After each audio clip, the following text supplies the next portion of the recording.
We imagine wealth as the ultimate solution. A nation drowns in gold, and all problems vanish.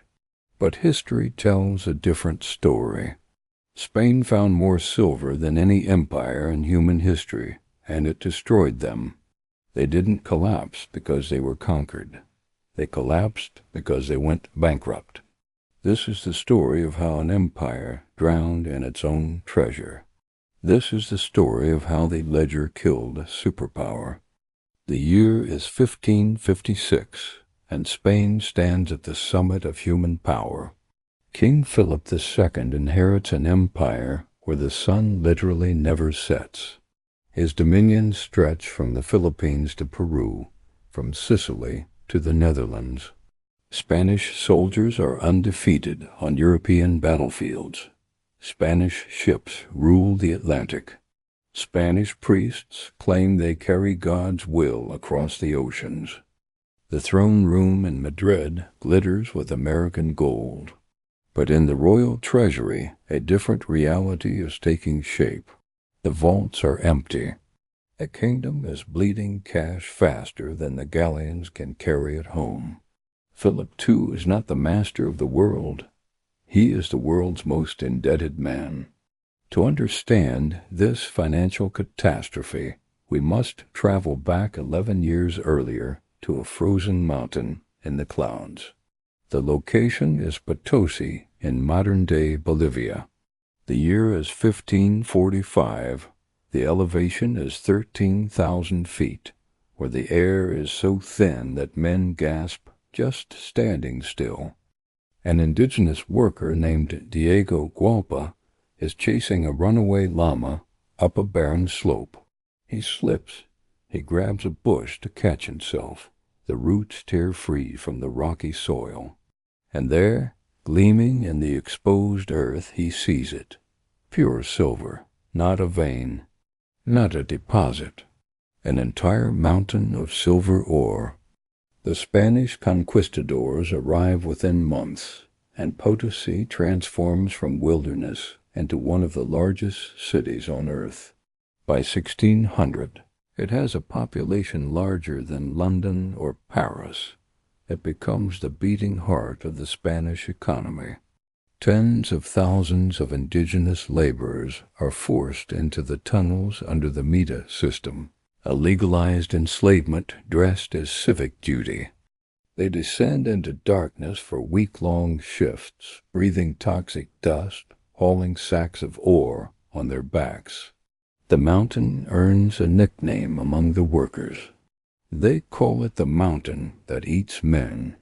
Between 1545 and 1800, 8 million people will die in those tunnels. But the death rate doesn't matter to the Spanish crown. What matters is output, and the output is staggering. Spain develops a new industrial process using mercury to extract pure silver from low-grade ore. Workers trample the mercury-laced slurry with their bare feet, absorbing poison through their skin. It is chemical warfare against human biology, but it works. The silver flows like a river.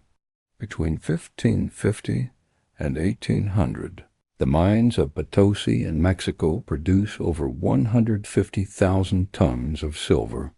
It represents 80% of the world's supply.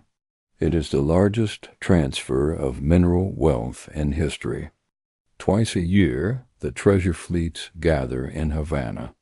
These convoys are floating fortresses, dozens of galleons riding low in the water, weighed down by millions of silver coins. They sail in formation across the Atlantic, surrounded by warships, cannons loaded, watching for pirates and enemy navies. When the fleet appears on the horizon off the coast of Seville, church bells ring across Spain. The king exhales. The bankers smile. The bills can be paid for another 6 months. This is not wealth. This is life support. Spain mistakes the silver for prosperity. They believe God has chosen them to rule the earth, and the treasure is proof of divine favor.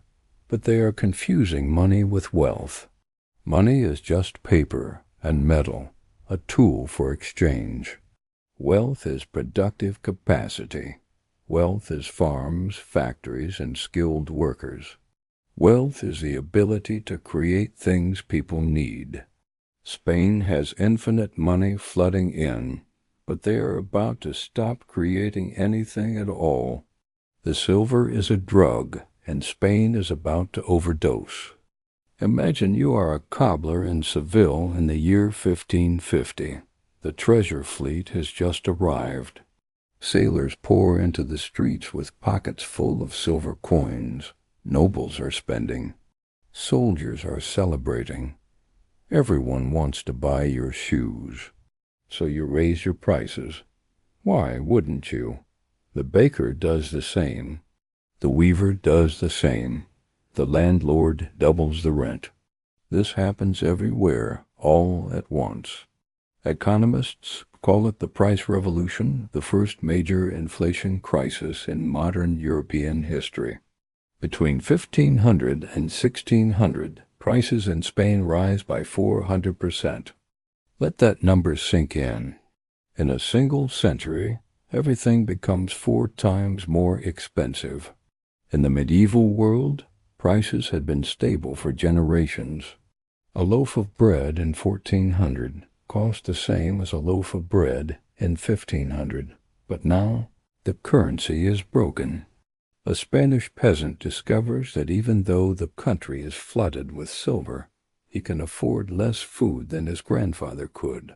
Wages do not keep pace with prices. Starvation returns not because there is no food, but because the money itself is poisoned. But the real killer is not domestic inflation. The real killer is that Spanish goods become uncompetitive in European markets. Our cobbler's shoes now cost 10 silver coins because leather, food, and rent have all skyrocketed. But a cobbler in France or England, where the silver hasn't arrived yet, can sell the same shoes for 2 coins. Spanish consumers stop buying Spanish products. They import everything. The silver arrives in Seville, stays for a few weeks, and then flows out to France, England, the Netherlands, and Italy to pay for imports.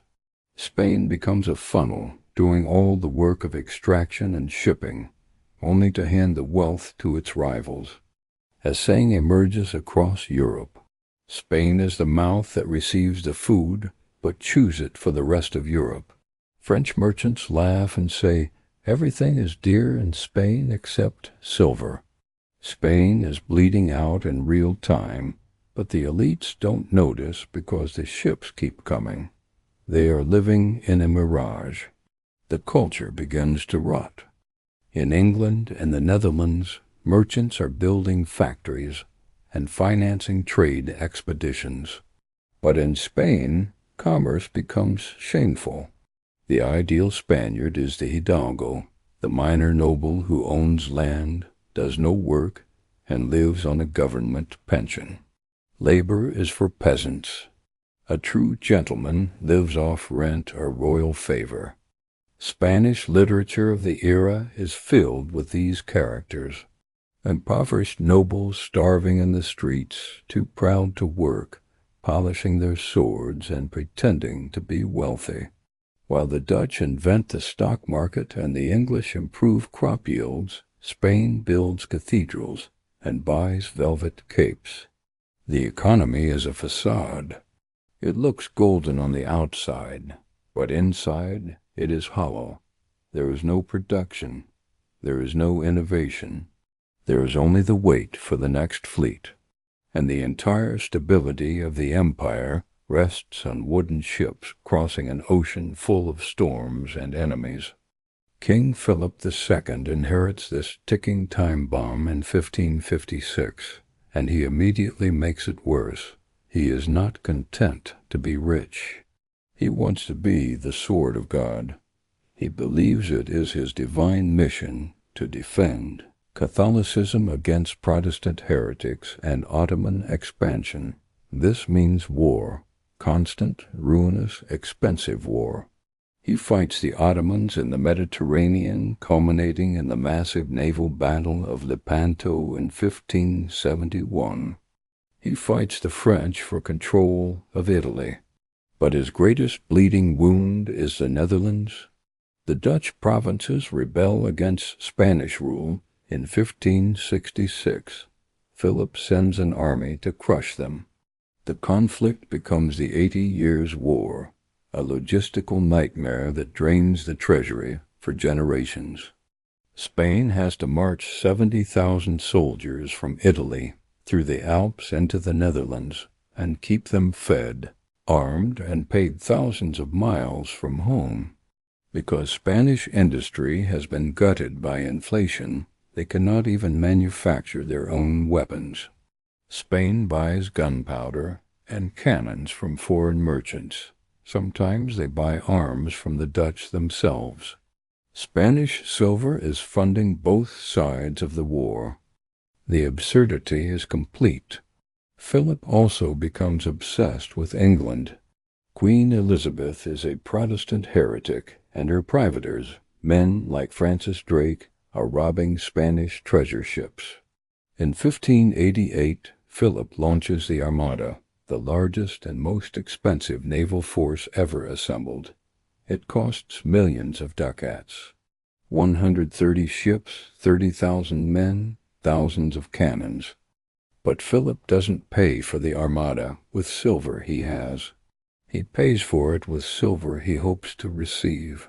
This brings us to the darkest mechanism of Spanish finance, the agentos. These are short-term, high-interest loans provided by German and Genoese bankers. Families like the Fuggers and the Spinolas lend Philip vast sums at interest rates of 10, 20, sometimes 40%. Philip borrows against future treasure fleets. He is taking out payday loans on an imperial scale. The bankers agree because they see the ships of gold arriving. They believe Spain is too big to fail. The Armada is a catastrophe.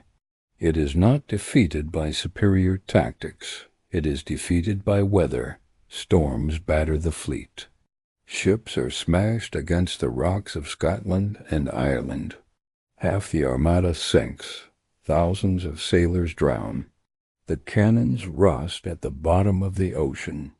When the news reaches Philip in his palace, he says, "I sent my ships to fight against men, not against the winds and waves of God."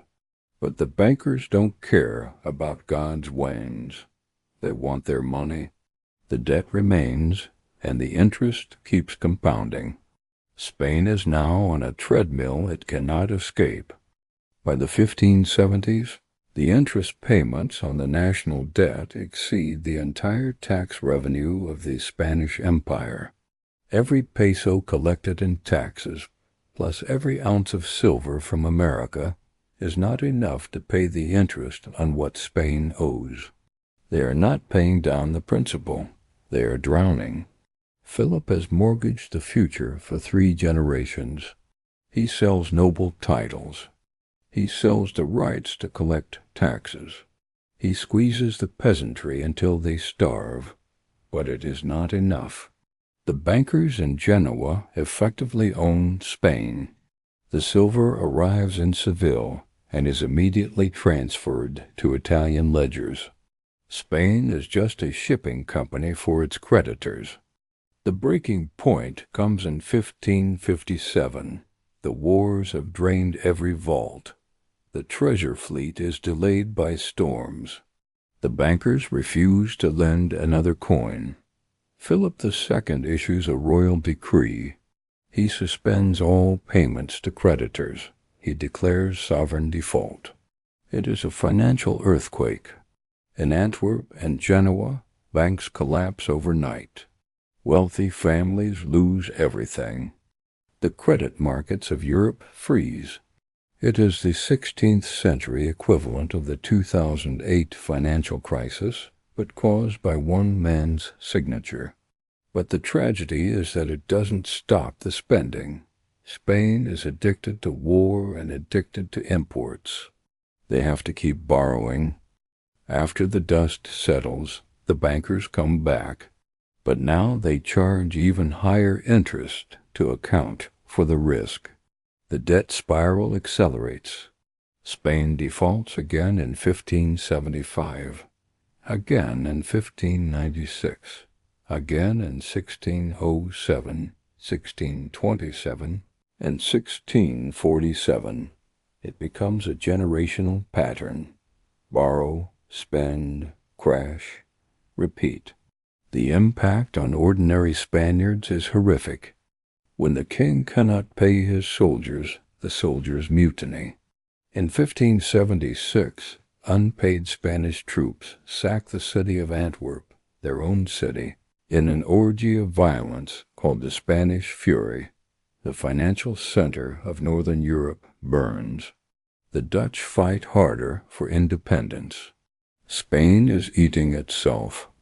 Back home, the government tries a desperate trick.